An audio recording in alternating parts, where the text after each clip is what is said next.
Hello, welcome. I'm Angel, and this is Angel Starlight Tarot. I decided that I would introduce myself and the channel by first introducing my roots.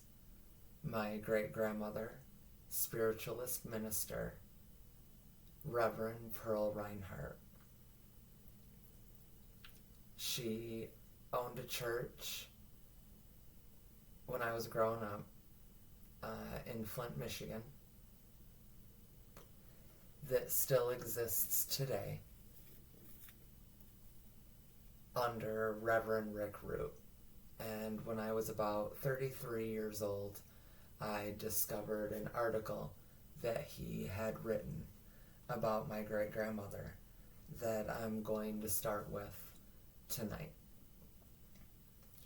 Reverend Rick Root says, "It is at times like this that I wish I was a better writer in order to really do service to this marvelous woman of God. Her ministry touched the lives of thousands across the country and throughout all denominations. The denomination of the Spirit through her was powerful, and many believed because of her. She was a modest, humble, yet strong woman and found it hard to talk about herself, and rarely would. But if you got to know her well, and had her alone, you could get her to talk at times. It was then that I received the greatest teaching.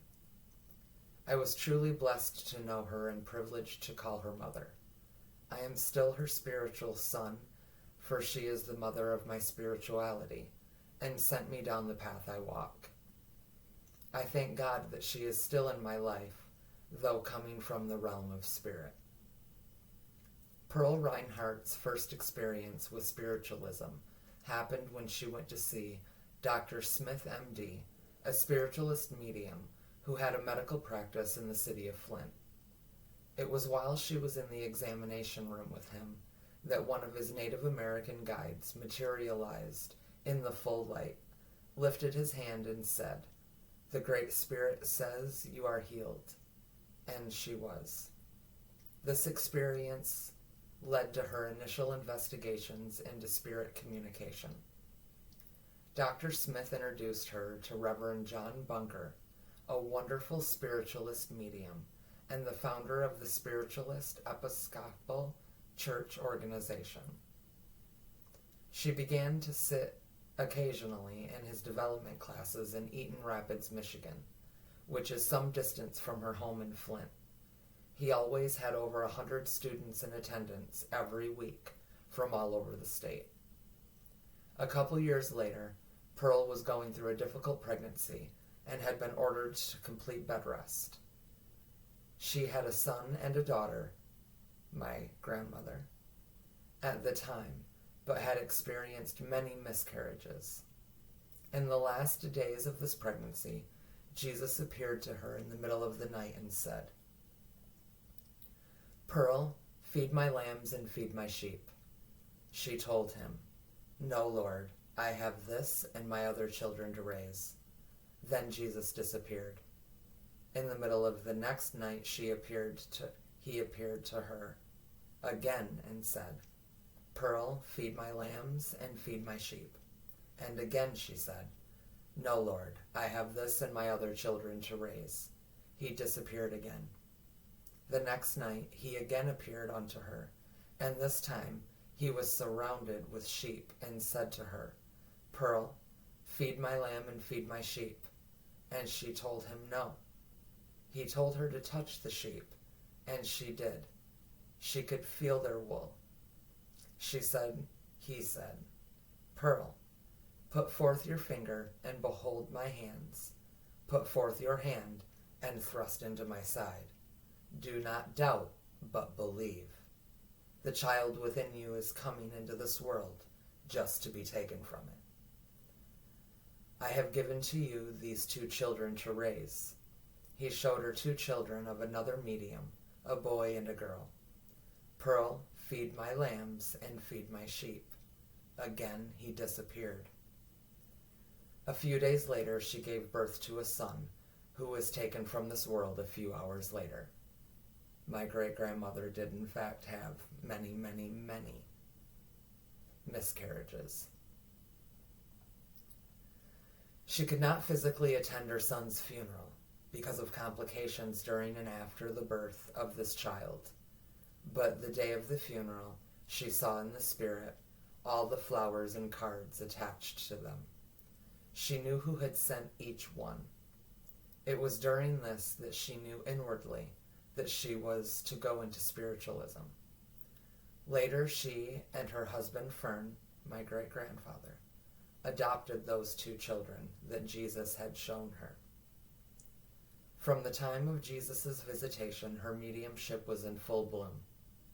She began formal studies from the spiritualist ministry under Reverend John Bunker and was later ordained by him. She also studied with Robert Cheney, who was the founder of Astara. Reverend Cheney assisted Reverend Bunker in the formation of the Spiritualist Episcopal Church organization, which had at one time over 60 churches in affiliation.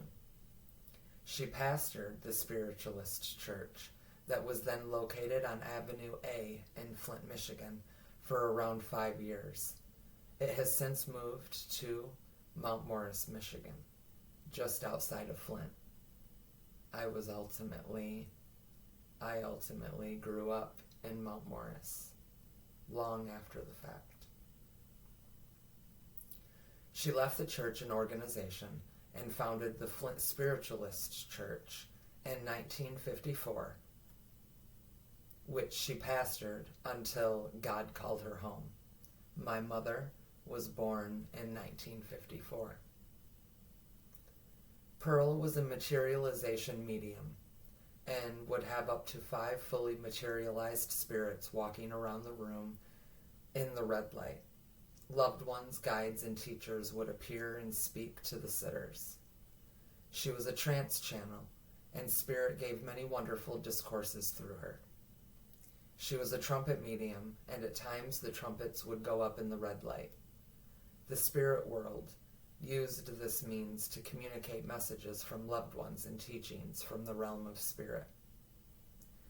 She was a blindfold belay reader. In spiritualist circles, a belay is a piece of paper that is addressed to a loved one or guide in spirit with a question that the person who wrote it wanted answered. Once blindfolded, she would see a light that would come out of the basket of belays and surround her head. Everything would rush at her at once. All the loved ones, questions, and the answers, and she would pull from this confusion one message at a time until all were answered, and be given the name of their loved one, and at times give an accurate description of them too. She had flame messages to a high order and demonstrated this many times as a part of worship services at the churches she pastored. With her, those in attendance would write out a belay like they would do for the blindfold belay work. When spirit was ready, the flame of the candle would turn blue, and she would take each belay and pass it through the flame, and the answer to the question would be written out by the spirit it was addressed to on the belay. She had apportation. At times during her sittings, they were introduced, and items would be given to each sitter. Rubies, emeralds, opals, and other gemstones would be received, and some would have these mounted into rings and other jewelry. When the lights came on, occasionally the sitters would find fresh roses on their laps. On one occasion, when she was working with the trumpet and the room was completely dark, the sitters began to smell flowers shortly after the lights went out, and the smell of them grew stronger the longer they sat. When the lights came on, the center of the room was filled with flowers, and also showed where they had come from. These flowers had been left at the grave of a young boy who had been buried that day. Pearl knew this child's mother and called her immediately, and she came and retrieved all of the flowers and received great comfort in the hour of her need. During all of Pearl's development circles, each student would have a cup of water that they would place on the floor, usually behind the chair leg, so it wouldn't be spilled. Her doctor in spirit would place herbs in the water for the health of everyone during the circle. On one occasion, Pearl was working with materialization in the red light, and it was a high spiritual experience for all involved. When the lights came on, everyone found that their water had turned to wine. 2:11 a.m. on my clock. Pearl Reinhardt was a great healer. She worked with healing by the 7 rays, which is a form of color healing in which beams of various colored light are projected from the healer's hands. A blind man recovered his sight, and many other great healings took place through her ministry. At times she was called upon to perform exorcisms, and Pearl would work for as long as it took to set the person free. From the time of Jesus' first visit, Pearl had 2 angels that were always present whenever she did any of her spiritual work. They stood in front of her, one to the left and the other to the right, and protected her. She once said that if a medium had never seen an angel, something was wrong. She received all of her sermons clairaudiently. Pearl would hear a voice speaking to her out of the corner of the room and would write out what the Spirit said and speak that for God's children to feast upon. I wish we still had these, since they were filled with divine love and wisdom. She had a lot of the New Testament memorized, which came in handy because in her last few years, she was legally blind due to an auto accident which detached the retinas in both eyes. But this did not stop her work for the Lord. During these last years on the earth, if she needed to use a scripture that had not been committed to memory, her husband would help her memorize it. Her husband, Fern, always supported her work and believed in it, though he would not sit in any classes or circles she held. The few times he did, he would always find himself out of the body looking down on himself, which scared him. Fern served many years as the vice president of the Flint Spiritualist Church. Pearl once said that anything she tried, as far as mediumship, was just there. This included slate writing and independent writing. Pearl's faith in Jesus the Christ never wavered, and because of this faith she was labeled by many in spiritualism as being orthodox, which is used as a slam to put down by the denomination.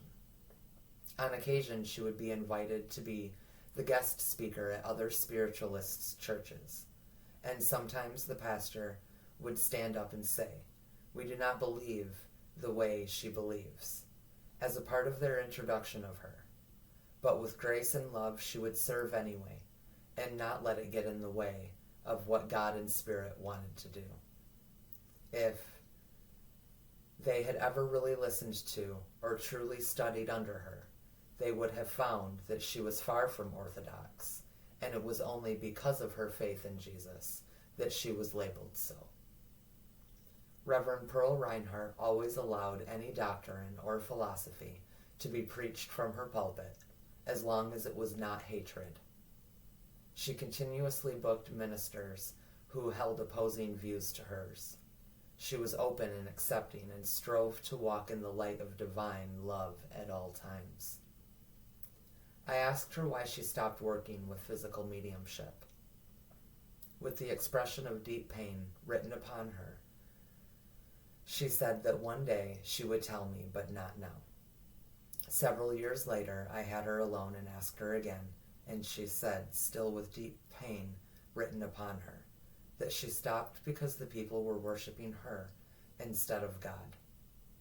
Over the years, she had prayed, fasted, and sought God's guidance on how to stop this. Nothing she tried worked, so she finally asked God to take it away. I believe that she felt personally responsible for this, and was in spiritual pain because of it to the day she went home to God. Even though she stopped working with physical mediumship, many of her students still experienced tangible yet invisible forms of this mediumship. On 3 occasions, I received an adjustment from her doctor in spirit to my neck. While I was in deep meditation, he would adjust it going one direction. Then after the shock wore off, I'd relax again and go back into a meditative state. He would adjust my neck in the other direction. Reverend Reinhardt personally ordained 7 ministers: Reverend Dwight Gilmore, Reverend Phoebe Norris, Reverend Patrick Stibert, Reverend Catherine Harwood, Reverend Ricky Root, Reverend Pearl Maynard, and Reverend Lois Janish. Reverend Pearl Reinhardt was a strong yet humble spirit. She strove to be an example of love at all times. Someone once said to me that a person's true character shines forth when they are ill. When illness struck her, the sicker she became, the sweeter she was. Her adopted daughter, Reverend Lois Janish, and I were present in her home when she left this world.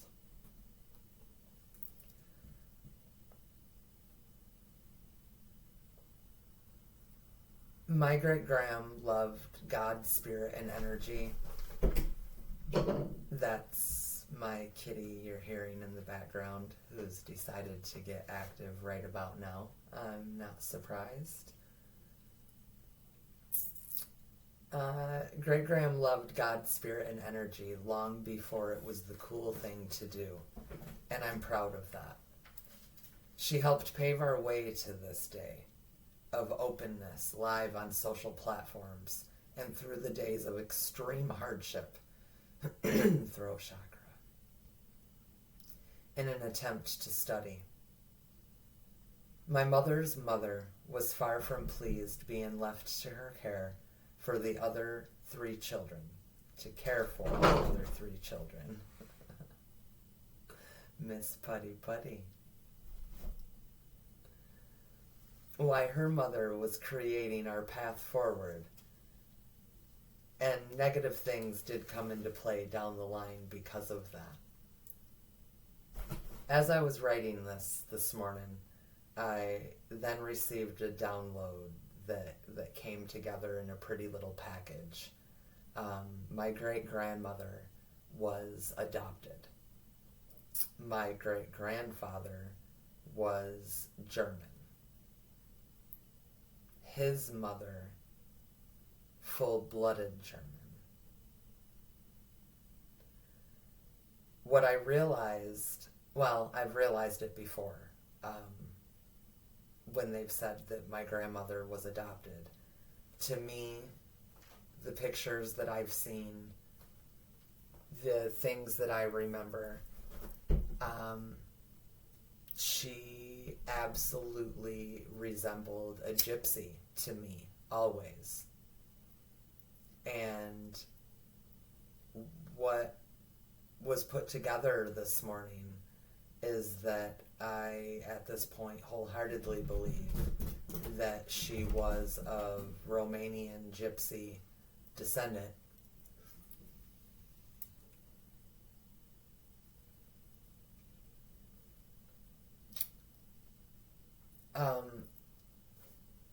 Of course, that's a Europe thing, and some Romanians then settled into Ireland and then into Canada.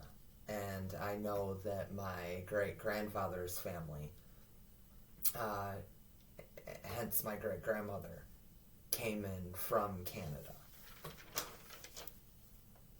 which could easily explain her natural, organic, spiritual instinct.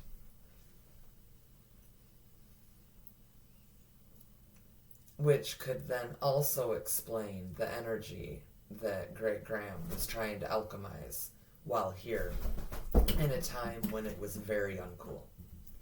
She herself was more than likely handling generational traumas, curses, dirty deed, done dirt, cheap energies. My grandmother couldn't have understood in those times. The 3D world consumed my grandmother and the two adopted kids in different ways. My grandmother ran from anything spiritual or religious, and her mother, for that matter. Lois was consumed by evil, wholeheartedly. And Lois's brother, the adopted boy, became a Mount Morris, Michigan police officer, where I ultimately ended up growing up. With all that said, I grew up knowing very little of Great Graham's real world, and yet plenty enough. I knew that she owned a church. I knew that she worked with lights and trumpets.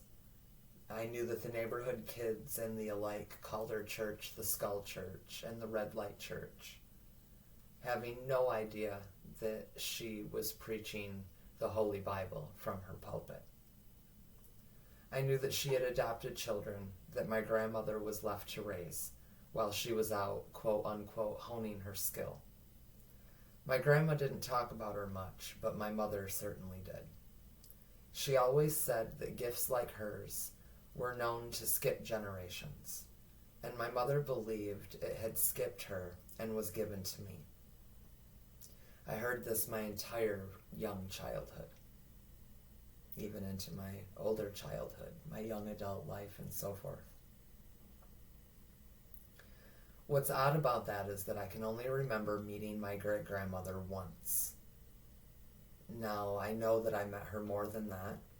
She is the one that married my mother and her one and only husband when I was 3 years old, at which point they divorced when I was 7, but that's another story. I only technically remember meeting her once, and I believe that it was in her much, much, much later days. I have a very short video clip of walking into her very dimmed home, down a hall and into the door of her bedroom, where she lay in her bed old and frail. I know now that she couldn't see, but I also now believe that that is the moment that both of our souls knew the path that was laid before me. That was the moment that I was given all the protection that I was most definitely going to need to forge ahead on the path I signed myself up for. The extremely difficult incarnation onto earth as a highly spirited light being, what we now know to be a starseed. Which brings me to the name change of the channel to Angel Starlight Tarot. I've mentioned before, but now is a good time to reiterate. My name for the first 3 days after my birth was Amanda Starlight, her little Mandy, as she says. My birth father and her sister threw a fit in my mother's hospital room, at which point she changed it, under distress, to what I was raised with, which happened to be the complete opposite end of that light versus dark spectrum. At which point the story became, had I been thinking, I would have named you Angel Starlight. And Angel Starlight has been born. Which 100% energetically falls directly in life, in path, with what a starseed's life path presents itself as in a first half versus second half standpoint. If you're unfamiliar and intrigued, feel free to let the questions flow as you reach out to find the answers here or otherwise. The tale is that we live extremely difficult lives for the first halves as we clear the karma and learn the lessons that bring us into the second half of reaping the rewards of passing all the tests in the first half blindly. A true light worker, blessed and condoned by God, now entrusted with the gifts he gave us, to reveal to us exactly what they are, with words attached to the energies that explains our entire lives of hard overnight. Or at least it feels like overnight. The light switch was turned on because God turned it on for me and others. We earned his trust in knowing. My mother's maiden name is Light, Light.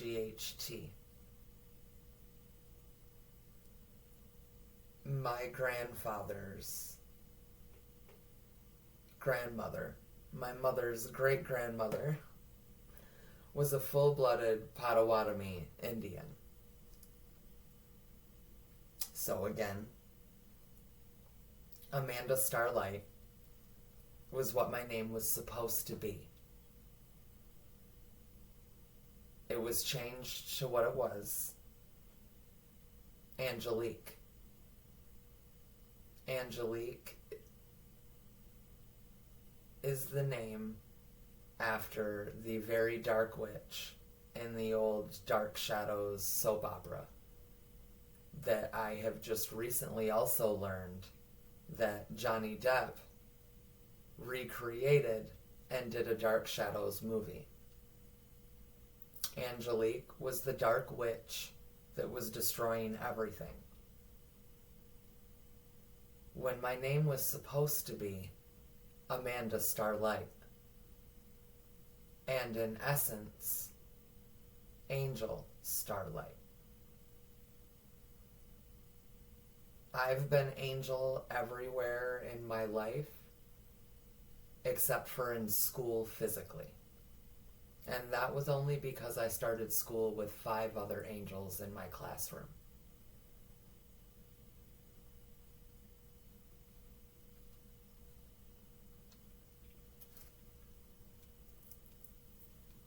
I hope that y'all will hang around and see what's to come.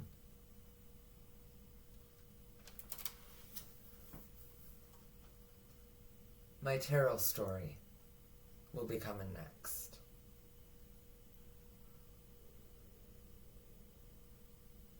Thanks for watching. Till next time. Peace, calm, still be with you. Love and light.